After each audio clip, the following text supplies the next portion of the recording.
తక్కువ సమయంలో ఎక్కువ ఇన్ఫర్మేషన్ తెలుసుకోవడమే స్మార్ట్ పీపుల్ చేసే పని. న్యూస్ పేపర్ లాంటి క్లారిటీ, న్యూస్ ఛానల్స్ కంటే క్వాలిటీ. ఏంటి ఇంకేంటి? 4 Sides TV app download it.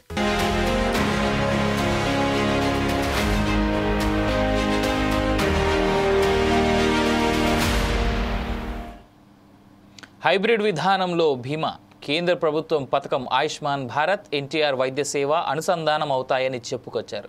Artificial intelligence ద్వారా ఆసుపత్రిలో జవాబుదారీతనం పెరుగుతోందన్నారు. తద్వారా మరింత మెరుగైన సేవలు పేదలకు లభిస్తాయని భరోసా ఇచ్చారు.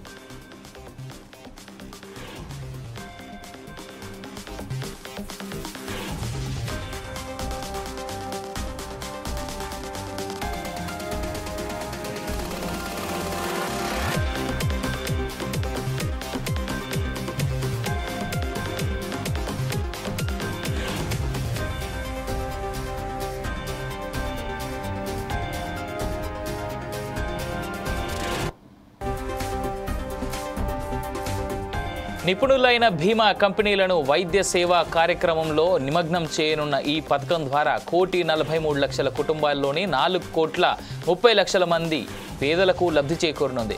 అయితే ప్రభుత్వ నిర్ణయం పట్ల ప్రైవేట్ ఆసుపత్రి వర్గాలు స్పందించాయి. ఆరోగ్యశ్రీ పరంగా ఇప్పటివరకు ఉన్న పెండింగ్ బిల్లులను క్లియర్ చేయాలని డిమాండ్ చేస్తున్నాయి.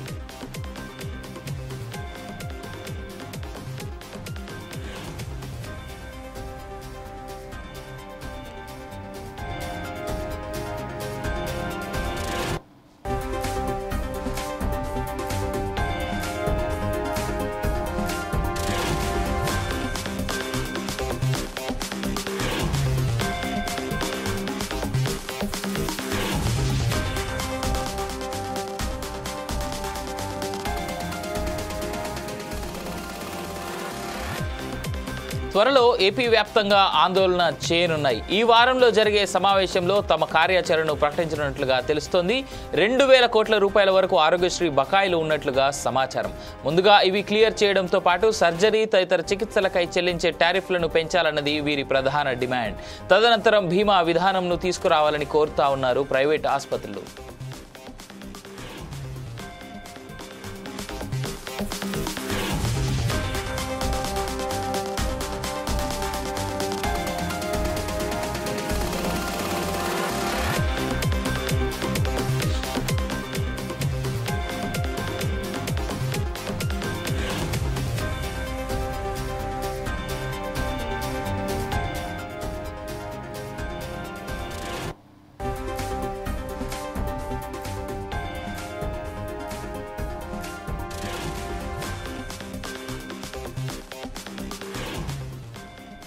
ప్రభుత్వం తీసుకురానున్న ఈ బీమా విధానంతో వైద్య సేవల మాటెలా ఉన్న ఆరోగ్యశ్రీ ట్రస్ట్ పరంగా అయ్యే కోట్లాది రూపాయల నిర్వహణ వ్యయం ప్రభుత్వానికి ఆదా కానుంది. ట్రస్ట్లోని కింది స్థాయి ఆరోగ్య మిత్ర నుంచి పై స్థాయి ఏఈ, జేఈల వరకు ఉన్న సిబ్బంది జీతభత్యాలు ట్రస్ట్ నిర్వహణ వ్యయం కోట్లలో ఉంటుందన్నది వాస్తవం.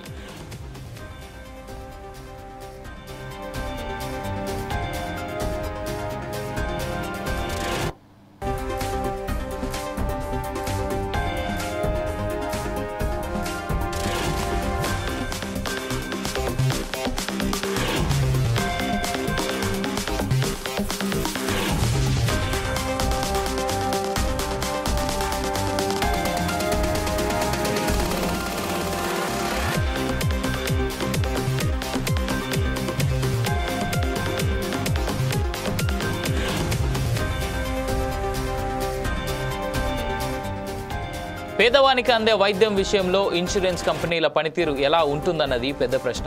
సంక్షేమ పథకాల కోతలో భాగమే ఈ బీమా విధానం అన్నవారు లేకపోలేదు. ప్రభుత్వ ఆలోచన మంచిదే కావచ్చు. పేదవానికి వైద్యం అందించే విషయంలో మాత్రం పాలకులు చిత్తశుద్ధితో వ్యవహరించాల్సి ఉంటుంది.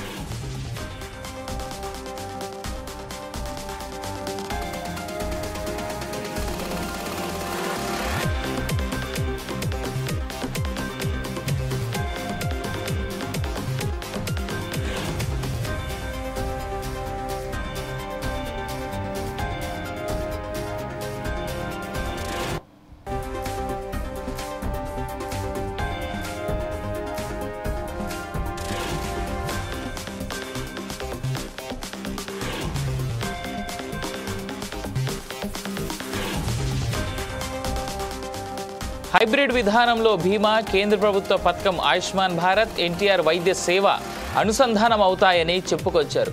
ఆర్టిఫిషియల్ ఇంటెలిజెన్స్ ద్వారా ఆసుపత్రిలో జవాబుదారీతనం పెరుగుతోందన్నారు. తద్వారా మరింత మెరుగైన సేవలు పేదలకు లభిస్తాయని భరోసా ఇచ్చారు మంత్రి.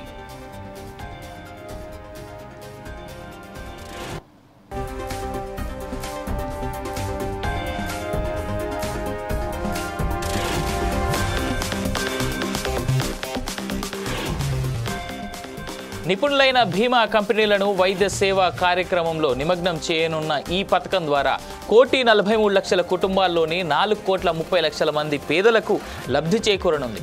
అయితే ప్రభుత్వ నిర్ణయం పట్ల ప్రైవేట్ ఆసుపత్రి వర్గాలు స్పందించాయి. ఆరోగ్యశ్రీ పరంగా ఇప్పటి వరకు ఉన్న పెండింగ్ బిల్లులను క్లియర్ చేయాలని డిమాండ్ చేస్తా ఉన్నాయి.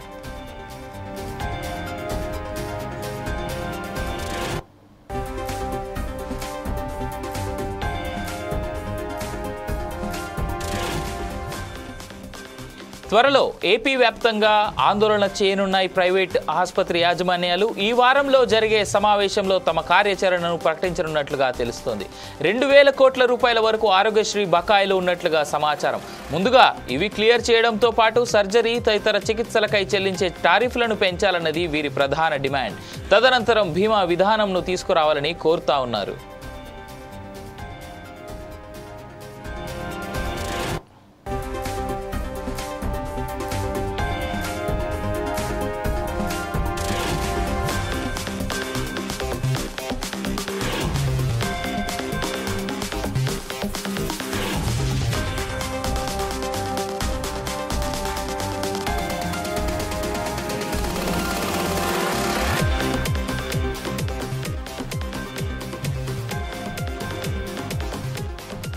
ప్రభుత్వం తీసుకురానున్న ఈ బీమా విధానంతో వైద్య సేవల మాట ఎలా ఉన్నా ఆరోగ్యశ్రీ ట్రస్ట్ పరంగా అయ్యే కోట్లాది రూపాయల నిర్వహణ వ్యయం ప్రభుత్వానికి ఆదా కానుంది.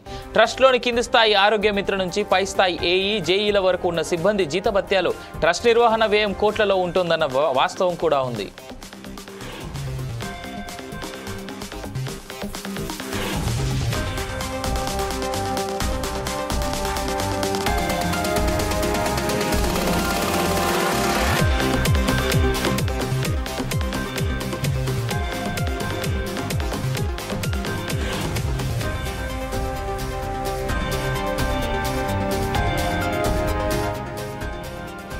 పేదవానికి అందే వైద్యం విషయంలో ఇన్సూరెన్స్ కంపెనీల పనితీరు ఎలా ఉంటుందన్నది పెద్ద ప్రశ్న. సంక్షేమ పథకాల కోతలో భాగమే ఈ బీమా విధానం అన్నవారు లేకపోలేదు. ప్రభుత్వ ఆలోచన మంచిదే కావచ్చు. పేదవానికి వైద్యం అందించే విషయంలో మాత్రం పాలకులు చిత్తశుద్ధితో వ్యవహరించాల్సి ఉంది.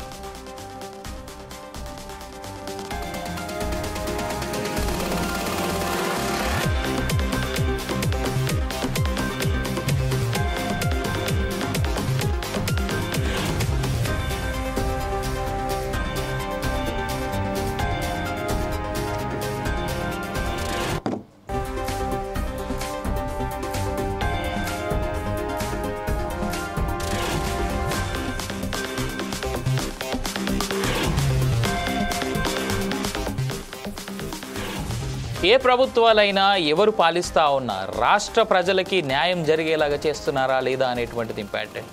ఇప్పటి వరకు ఉన్నటువంటి పెండింగ్లో ఉన్నటువంటి ఏవైతే 2,000 కోట్ల రూపాయల ఆరోగ్యశ్రీ బకాయిలు పెండింగ్ ఉన్నాయో వాటన్నిటిని క్లియర్ చేస్తే తప్ప వైద్యం చేయమని చెప్పేసి ఓవైపు ప్రైవేట్ ఆసుపత్రులు చెప్తా ఉన్నప్పటికీ కూడా ప్రభుత్వం తీసుకొస్తున్నటువంటి ఈ బీమా విధానం నిజంగా పేదవాడికి సాయం చేయబోతుందా? ఇప్పటికే ఏదైతే ఆరోగ్యశ్రీ పేరు మీద కొన్ని కోట్ల రూపాయల వ్యయం విపరీతమైనటువంటి అడ్డదారిలో ఈ హాస్పిటల్స్ వసూలు చేస్తున్నాయనేటువంటి మాట ఉంది. మరి దాని వైపుగా కట్టడి చేసేందుకు ప్రభుత్వాలు ఏమైనా ఆలోచిస్తాయా? రానటువంటి రోజుల్లో చూడాల్సినటువంటి అంశం ఇది. Exclusive drive. Keep watching Foresights TV.